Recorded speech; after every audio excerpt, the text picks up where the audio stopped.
নমস্কাৰ বন্ধুসকল, আজি আমি আলোচনা কৰিম বিৰাট কোহলিৰ উপস্থিতিত ভাৰতীয় দলে তিনিটাকৈ ICC ট্ৰফি জয়লাভ কৰিছে আৰু ইয়াৰে ভিতৰত এটা ODI ICC ৱৰ্ল্ড কাপ আছিলে আৰু এটা T20 ৱৰ্ল্ড কাপ আৰু এটা চেম্পিয়ন্স ট্ৰফি আছিলে। আৰু সেই তিনিটাকৈ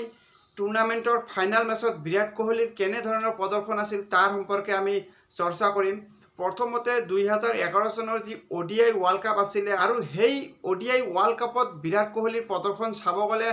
প্ৰেছাৰ চিচুৱেশ্যনত ভাল এটা ইনিংছ খেলিছিলে বিৰাট কোহলিয়ে।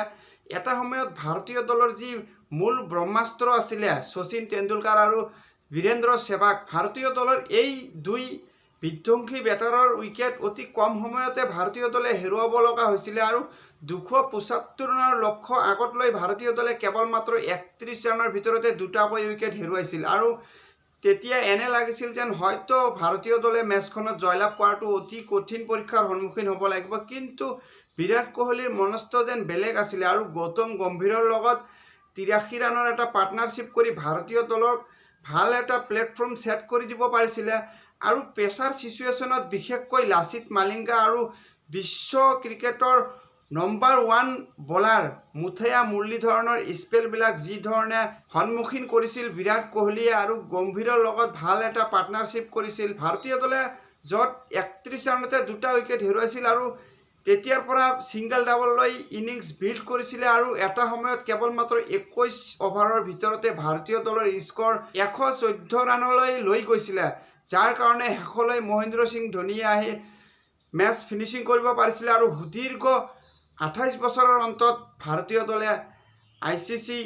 ODI ৱৰ্ল্ড কাপ জয়লাভ কৰিছিলে। আৰু এই সময়ত 22 বছৰীয়া যুৱ ক্ৰিকেটাৰ হিচাপে বিৰাট কোহলিয়ে ভাল এটা ইনিংছ খেলিছিলে আৰু মেচখনত প্ৰেছাৰ চিচুৱেশ্যনত বিৰাট কোহলিয়ে 49টা বলৰ সন্মুখীন কৰি 35 ৰানৰ এটা ইনিংছ খেলিছিলে আৰু এই ইনিংছৰ মূলতে ভাৰতীয় দলে শেষলৈ ODI ৱৰ্ল্ড কাপ জয়লাভ কৰিবলৈ সক্ষম হৈছিলে। আৰু ইয়াৰ পিছতেই 2013 চনৰ যি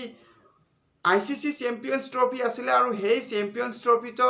বিৰাট কোহলিৰ প্ৰদৰ্শন ভাল আছিলে আৰু ফাইনেল মেচখনত বৰ্ষাবিঘ্নিত হোৱাৰ কাৰণে 50 অভাৰৰ মেচখন 20 অভাৰৰ কৰি দিয়া হয় আৰু সেই 20 অভাৰৰ মেচখনত বিৰাট কোহলিয়ে টপ স্ক'ৰাৰ আছিলে, য'ত এটা সময়ত ভাৰতীয় দলে 66 ৰানৰ ভিতৰতে 5টাকৈ উইকেট হেৰুৱাই বেটিং কোলেপছৰ সন্মুখীন হৈছিল। তেনে ক্ষেত্ৰত বিৰাট কোহলিয়ে ৰোহিত শৰ্মাৰ লগত প্ৰথমতে 31 ৰানৰ এটা পাৰ্টনাৰশ্বিপ কৰি মেচ দিবলৈকে লৈ গৈছিল আৰু পিছলৈ ৰবীন্দ্ৰ জাদেজাৰ লগত মিলি 47 ৰানৰ এটা পাৰ্টনাৰশ্বিপ কৰি মেচ ভালদৰে ফিনিচিং দিছিলে, যাৰ কাৰণে ভাৰতীয় দলে সন্মানগত স্থিতি তথা ফাইটিং টোটাল সংগ্ৰহ কৰিব পাৰিছিলে। আৰু বিৰাট কোহলিয়ে সেই প্ৰেছাৰ চিচুৱেশ্যনত যি ধৰণে নিজকে চাৰেণ্ডাৰ কৰি মেচ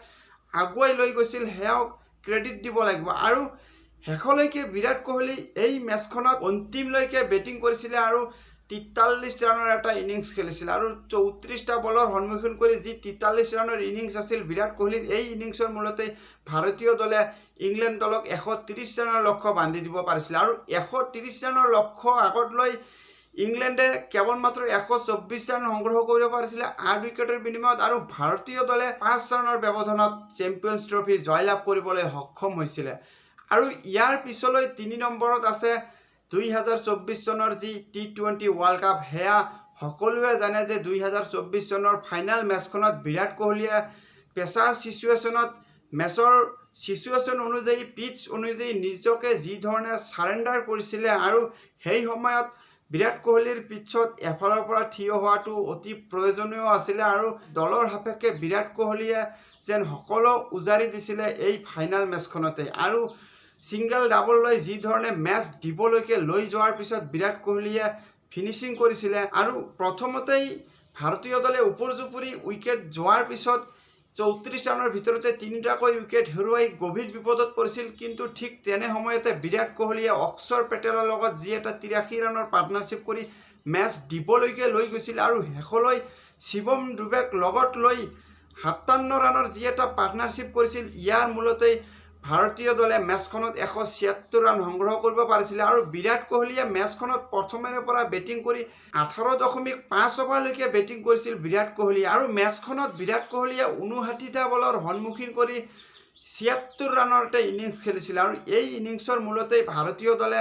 এক ফাইটিং টোটাল সংগ্ৰহ কৰিছিল আৰু পিচ অনুযায়ী এই স্ক'ৰ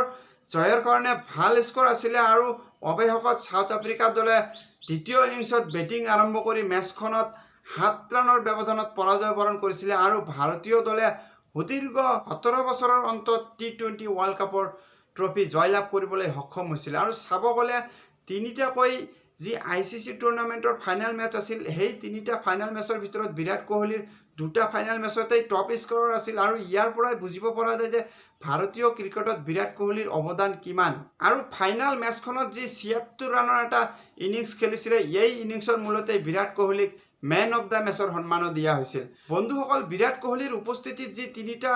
ICC টুৰ্ণামেণ্ট জয়লাভ কৰিছিলে ভাৰতীয় দলে, তাৰ সম্পৰ্কে কথা পাতিলোঁ। আৰু বিৰাট কোহলিৰ উপস্থিতিত আৰু তিনিটাকৈ ফাইনেল মেচ খেলিছিলে ভাৰতীয় দলে, কিন্তু সেই তিনিটা মেচত ভাৰতীয় দলে পৰাজয় বৰণ কৰিছিল যদিও বিৰাট কোহলিৰ সেই মেচকেইখনত কি ধৰণৰ প্ৰদৰ্শন আছিল সেই সম্পৰ্কে যদি আপোনালোকে